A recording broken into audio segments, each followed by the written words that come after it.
What is going on, everyone? My name is Under the Radar, and welcome back to the Draft League Viabilities. Now, this week, I'm going to be starting off talking about a mon that has been tested a little tiny bit in League format, and that is Volcanion. I'm not going to beat around the bush at what it is, but I kind of just wanted to preface this by saying I have not tested it personally. I've only known two people that have tested, and that is Skyrander, who was only in like his second week of using it, and then Fizzy Stardust. Good old Fizzy Stardust. He's in like his fifth week of the GBA now using it. So I'm going off what I've seen of them, its stats, and my knowledge in draft format, and that alone. If you do not trust my knowledge in draft format or the way I look at things in draft format, do not take my opinion super seriously. This is simply my opinion. If you want to build your own opinion of it, I strongly urge you all to go run the calcs and go think critically about what this thing can do on a specific team and how you want to build around it, because I'm not going to give suggestions on how to build around it. I'm not sure how to yet. If I think of things while recording this, I might spit them out. However, it's nothing that is super obvious. This is my opinion. It will differ from a lot of yours, especially because it's a new Pokemon, it's hyped. So keep that in mind. But as I was saying, today's video is going to be on Volcanion. Now, it is a very unique Pokemon just in its typing alone. Waterfire, the first Pokemon of its type. Not only is it Waterfire, it's Waterfire immune to water. Now, let's just take that aspect in itself. In League format, everybody wants a bulky water type. If you don't want a bulky water type, you want a Zoomeril or you want Greninja, because it's an offensive, hard-hitting water type. Aside from that, or Starmie, but even then, that can be considered a bulky-ish water type. So it kind of sort of hard walls them. It leaves no room for any wiggle room. That made a lot of sense. But it doesn't leave a lot of wiggle room for water types in League format. If you have this thing, it kind of makes them useless to bring. And I think that is where part of this thing's problem lies in my eyes. So when a lot of teams are looking at a team matchup and they're like, okay, I have a Porygon 2, I have a Milotic, and I have this other wall. They all match up super well. Take one of them out. You are now left with two walls. That's it. That's 1/3 of your team dedicated to walls that you can use for everything else, and then you have to be like, okay, now I check this thing offensively. Checking Volcanion offensively is a lot easier than I think people make it out to be. I've mentioned a lot on this series how you have to check things offensively. I mentioned it with things like Cure and Black. I've mentioned it with things like Deoxys Speed and things of that nature. This thing, you can check it with more bulky offense. You can check it with a more wide variety of users because of its speed stat alone. Volcanion has a base speed stat of, my camera's out of focus, a base speed stat of 70. Now, while that might seem pretty fast for a wall breaker, which I'll get into why Volcanion is a great wall breaker here in a minute, it's not great at matching up against other offense. So when you think of offense, you go to the most hard-hitting moves in the game. Stone Edge, Earthquake, Close Combat, Fire Blast, and other extremely hard-hitting moves, Draco Meteor, things of that nature. This mon is weak to 3 very prominent, easy coverage moves for offensive mons. And by 3, I mean types in general, just because it can hit it pretty hard, even though it does have extremely good defenses. I'm not taking that away from it. It has very good HP and very good physical defense and pretty respectable SPDEF. I'm pretty sure it's base 90. I don't have it up right in front of me. Let me get it up in front of me real quick. Yeah, base 90 SPDEF. So the problem that I have with Volcanion, a mon that is weak to Stealth Rock and Volt Switch, and base 70 speed, I do not think it makes a tier 1 wall breaker. I think it makes a tier 2 wall breaker. And I think that's where this thing lies. If this thing was a tier 2 mon, I would be giving it like an A+. It is one of the best, if not one of the top tier 2 mons. However, a lot of leagues want this in like S rank, tier 1, high pricing, However, it has so many exploitable weaknesses. Weakness to Volt Switch, weakness to Rocks, weakness to Edgequake, weakness to Thunderbolt, weakness to Earth Power. There are a lot of coverage moves that you can slap on him on.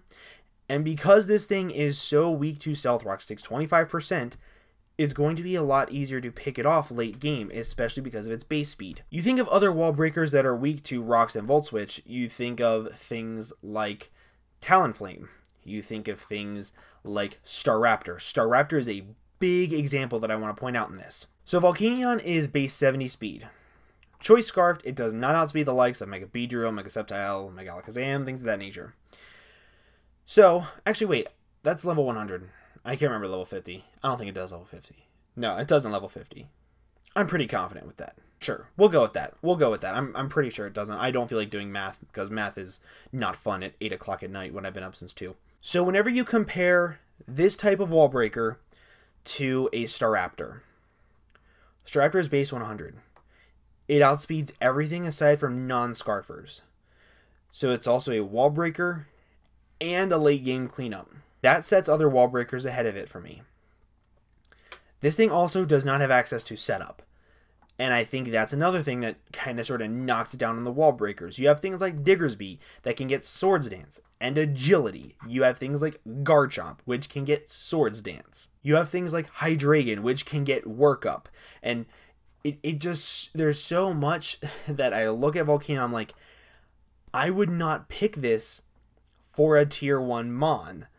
I would much rather have something like a tier 1 Fairy and then have this as a tier 2 wall breaker that's kind of sort of slow, and then build my other offense around speedier things. I kind of have the same opinion of this thing as I do Mamoswine. However, I actually prefer Mamoswine a little bit more than this just because it is a little bit faster, has access to knockoff, and the things that want to switch into it, it can still hit them super effectively with a stab move and freeze dry, and by that I mean bulky water types. So this entire video I've basically talked about what I dislike about Volcanion. Let's go into why Volcanion is an absolute and utter monster. First off, 130 base special attack. Ow. Like, it's just 50 shades of ow. Then let's go into the fact that this thing gets the strongest stab coverage that I can think of in the game. I'm pretty sure somebody will correct me if I'm wrong on this. However, when you look at its stab moves, I cannot think of another Mon in the entire format, in the entire game, that has 2 stab moves with base 110 power. I cannot think of a single one. Then you add on to the fact that one of them has a 30% chance to burn. That's what makes this thing a great wall breaker. The fact that a wall can come in, it can take 2 of something, get the burn, now it can't. And that's where Volcanion excels as a wall breaker compared to something like Staraptor. If you have a Staraptor counter, you have something that can take 2 of them, no matter what, and whittle it down with recoil. However, there are very little things that can come in on a Volcanion and be like, oh hey, look, I can take 2 of them plus a burn and rocks. It just doesn't happen. I can think of maybe one. I can think of Vaporeon, definitely can, but aside from that, I can't think of much of anything. Then you add into the fact that this thing has pretty decent bulk. I mentioned it before. 80 HP, 120 defense. This thing has a better physical defense than Slowbro does. That is insane. So, what I mentioned before about how it's easy to take advantage of it, there's still a possibility to live hits. But because of its weaknesses, you can't even really effectively say, I'm going to slap a berry on it, because if you're facing, say, a Terrakion, you can't throw a Shukaberry on it because you could go for a Stone Edge or vice versa. So that's where I think this thing kind of sort of lacks again. Then you go into what is the ever so deep move pool of Volcanion. So let's just talk about a couple special moves it gets. Sludge Wave, Steam Eruption, Fire Blast, Flamethrower, Scald. It gets access to Flash Cannon for fairies and Focus Blast for dark and normal types. And then you go into its physical move pool, where it doesn't really have the best, but it has Flare Blitz, Earthquake, Stone Edge. Insanely hard-hitting, high base power moves, one of them being Stab. Then you want to talk about its utility. It has some pretty cool ones in access to Will-O-Wisp, Body Slam for paralysis, and then it also has access to Roar. So if you are able to come in on, say, like a Calm Minding Cresselia and it can't one-shot you, you can roar it out. So this thing has the access to be pretty good utility, very good wall breaker. My main problem is the fact that checking it offensively is pretty easy. You just run a Volt Turn Core, and it can kind of sort of come down to how well can I whittle everything down and save my Volcanion to kill only walls. Volcanion is the type of mon that I feel like it's not consistent. It's not going to be a consistently good mon, as where Jirachi, Victini, Hydreigon, Manaphy, Megalop, Sylveon, Latios, Nidoking, all these other very good offensive mons, well, most of those were offensive, they can be effective every single game, no matter what. I feel like Volcanion will either get 4 kills in a game because you're playing a very bulky team, or it'll get a little bit of hard hits off and die pretty early in the game or become death fodder. And if I'm going to pick something as a tier 1 or a top tier mon, I do not want it to be something that is unreliable and inconsistent with what it does. I want it to be fantastic. I want it to be Victini, Jirachi, Megalop, Manaphy, all those types of mons. I want it to be on that level. However, as I said, this is all my opinion and what I would personally like in picking a tier 1 mon. So I personally don't think that it's worth tier 1 just because of its weakness to rocks and Volt Switch.